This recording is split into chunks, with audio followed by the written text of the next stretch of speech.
welcome back to my YouTube channel.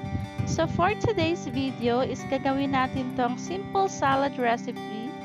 And ang ating mga ingredients lang nito is dalawang apple, ayan, isang carrots, isang pipino at lettuce na konting lettuce lang yan guys. Ayan lang ang natira sa ref. So babalatan muna natin ang pipino.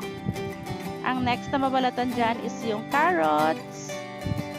And then, yung apple, hindi na natin yan babalatan kasi pwede naman kainin yung balat ng apple. Actually, pwede naman kainin yung balat ng pipino tsaka carrots. Pero, mas nasanay tayo sa yung walang balat talaga.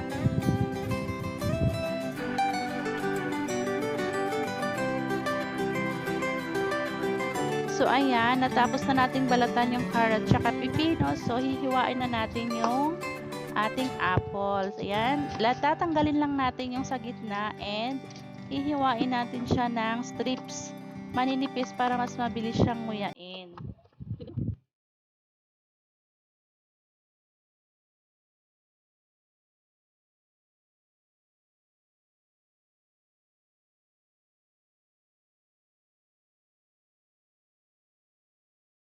Ayan, so hihiwain din natin ng strips yung ating carrots and then yung pipino. Magka-size sila para maganda siya tingnan.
Guys, ihanda naman natin yung ating sauce. Yung mayonnaise.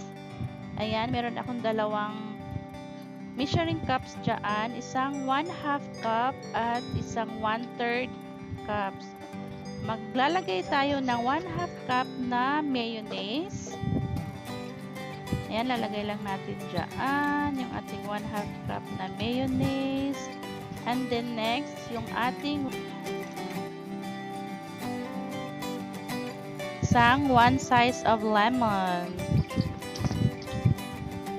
Ayan siya guys.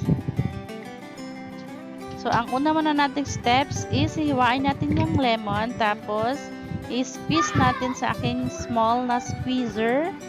Yung buong lemon yung gagamitin natin guys para mas masarap. Mas masarap kasi yung maasim-asim na matamis. Ayan, i-squeeze lang natin dyan ng bonggang-bongga.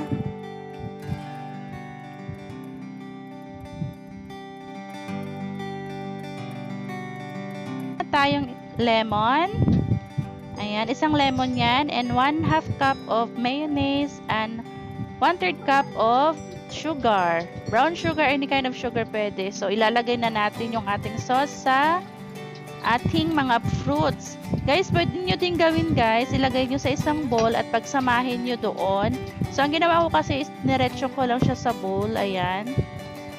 Pero usually talaga ang ginagawa ko is minimix ko muna siya sa bowl para matunaw yung sugar. Pero it's okay din naman pag ganito din kasi kakainin lang naman natin, hindi naman natin pang benta. So, okay lang. So, ayan, nilalagay ko na yung lemon tsaka yung mayonnaise.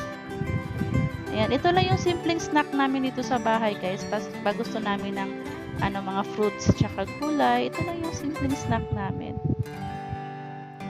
Nilagay ko na din yung ating 1/3 cup of sugar, brown sugar. And i-mix lang siya hanggang ma-mix talaga yung ating ingredients sa sauce. And then, after that, magdo-double yung sauce niya.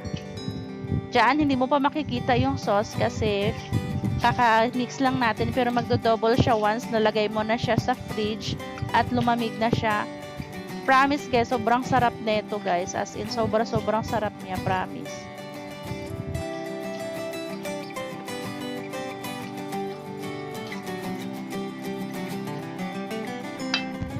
So, yung last steps natin guys, is ilagay na natin yung ating lettuce. Ayan, konti lang yung lettuce natin, pero curry bells na yan siya. Masarap na yan siya. Medyo hindi na siya fresh, pero okay pa din. Crunchy pa naman siya. So, gets na yan.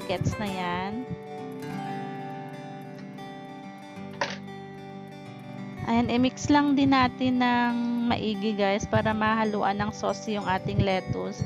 Okay lang na medyo siya, mapailalim siya, basta lang mahaluan siya ng sauce natin na masarap.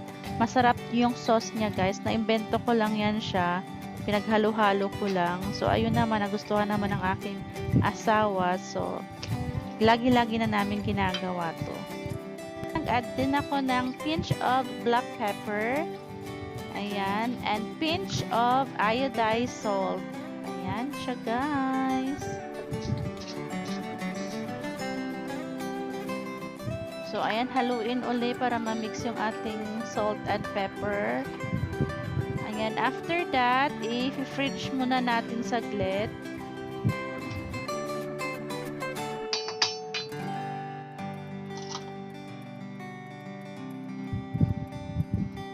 Ayan, tikman muna natin ng konti kung nakuha ba natin ulit yung lasa.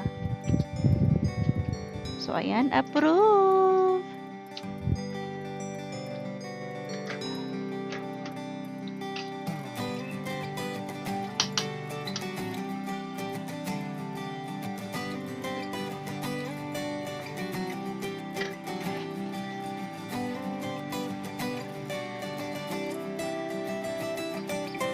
So, ito pala yung ginawa ko nung nakaraan guys. Sobrang fresh kasi ng mga gulay. Kaya ang ganda niya tingnan.